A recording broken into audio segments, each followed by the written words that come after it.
दोस्तों आज का मार्केट एनालिसिस करने के लिए आ चुका अपने ट्रेडिंग प्लेटफॉर्म पे, जो कि है धन। और यहाँ पे ओपन कर लेते हैं निफ्टी 50 का चार्ट और यहाँ पे कर लेते हैं सबसे पहले डे टाइम फ्रेम।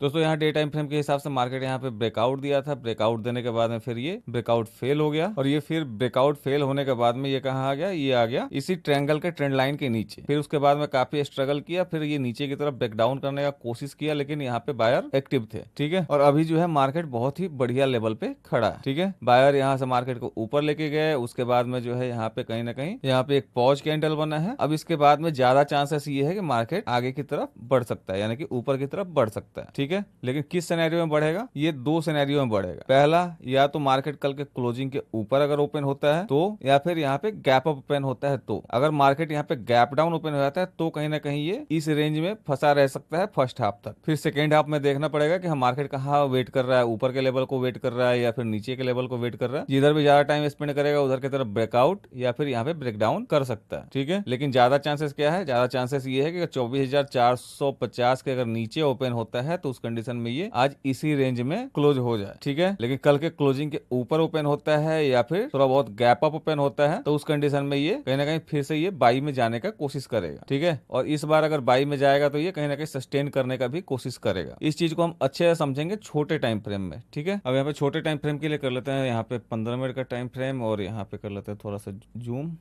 दोस्तों यहाँ पे 15 मिनट टाइम फ्रेम के हिसाब से अगर मार्केट बाई चांस कल के क्लोजिंग के ऊपर ओपन होता है तो उस कंडीशन में कहीं ना कहीं यहाँ से ये सपोर्ट लेके ऊपर जाने का कोशिश करेगा, थोड़ा बहुत देर यहाँ टाइम स्पेंड करेगा, उसके बाद में ये ब्रेकआउट दे सकता है। ठीक है, लेकिन अगर मार्केट अगर गैप अप ओपन होता है इस लेवल के आसपास यानी कि 24,550 के ऊपर तो उस कंडीशन में फिर ये यहाँ से सपोर्ट लेके आगे बढ़ने का कोशिश करेगा और इस बार इसके सस्टेन होने के भी चांसेस ज्यादा है। ठीक है, बट अगर 24,450 के नीचे अगर यहाँ पे ओपन होता है कहीं भी तो उस कंडीशन में मार्केट यहाँ पे सेल में जाएगा। सेल में कहां तक जाएगा, इस लोअर लेवल के आसपास तक, और उसके बाद में हो सकता है ये फर्स्ट हाफ तक वेट करे, सेकेंड हाफ में ये ब्रेकडाउन दे या फिर इसी एरिया में क्लोजिंग दे दे। बट अगर यहाँ पे गैप अप या फिर कल के क्लोजिंग के आसपास ओपन होता है तो उस कंडीशन में ये बाई में जाने का कोशिश करेगा। और आज के मार्केट का ज्यादा चांस है कि ये गैप अप ही ओपन हो, बट ये तो मार्केट के हाथ में है कि गैप अप ओपन होगा या फिर गैप डाउन ओपन होगा या फिर कल के क्लोजिंग के आसपास होगा। लेकिन हमारे पास में ये तीनों चीज क्लियर हो गया है। अगर गैप डाउन ओपन होगा तो हमें क्या करना है, कल के क्लोजिंग के आसपास ओपन होता है तो हमें क्या करना है, और यहाँ पे गैप अप ओपन होता है तो हमें क्या करना है। ठीक है,